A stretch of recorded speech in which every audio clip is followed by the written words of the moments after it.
Il semble que la Russie recrute des citoyens cubains pour combattre dans son armée en Ukraine, révèle une enquête de la BBC.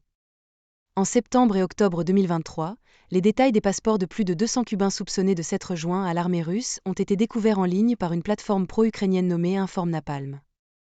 Les détails des passeports ont été obtenus en piratant les emails d'un officier de recrutement militaire russe à Tula, au sud de Moscou. Une recherche sur Facebook a montré que 31 des noms mentionnés par la plateforme ukrainienne correspondent à des comptes de personnes qui sont en Russie ou liées à l'armée russe. Certains, par exemple, ont posté des photos d'eux-mêmes en uniforme militaire russe, ont publié des photos de lieux avec des panneaux de signalisation russes ou des plaques d'immatriculation russes. D'autres mentionnent la Russie comme leur lieu de résidence actuel. Beaucoup de ces utilisateurs Facebook ont commencé à publier du contenu lié à la Russie dans la seconde moitié de 2023, indiquant ainsi quand ils pourraient être arrivés dans le pays. Depuis le début de son invasion à grande échelle de l'Ukraine, la Russie a subi de lourdes pertes sur le champ de bataille. Une enquête de la BBC a confirmé les noms de plus de 50 000 soldats russes tués en Ukraine, mais le nombre réel est probablement beaucoup plus élevé.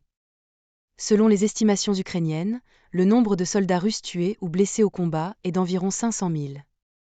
Le recrutement d'étrangers pour remplacer une partie des pertes aide le Kremlin à éviter les risques associés aux efforts de mobilisation forcés des Russes. Lorsque la Russie a annoncé une mobilisation partielle en 2022, des centaines de milliers de jeunes hommes et hommes ont fui le pays. Amener des Cubains en Russie est entre-temps simple. Les deux pays ont été alliés depuis la guerre froide, les Cubains n'ont pas besoin de visa pour entrer en Russie et les vols directs pour Moscou facilitent le voyage. Pendant ce temps, les contrats lucratifs de l'armée offerts par la Russie sont très attrayants pour les Cubains désespérés d'échapper à la crise économique sur l'île sanctionnée par les États-Unis. On rapporte que les Cubains se voient offrir des paiements mensuels de $2 000 pour rejoindre l'armée russe, une somme considérable pour Cuba où le salaire moyen est inférieur à $25. En outre, la promesse de la citoyenneté russe pourrait séduire de nombreux Cubains.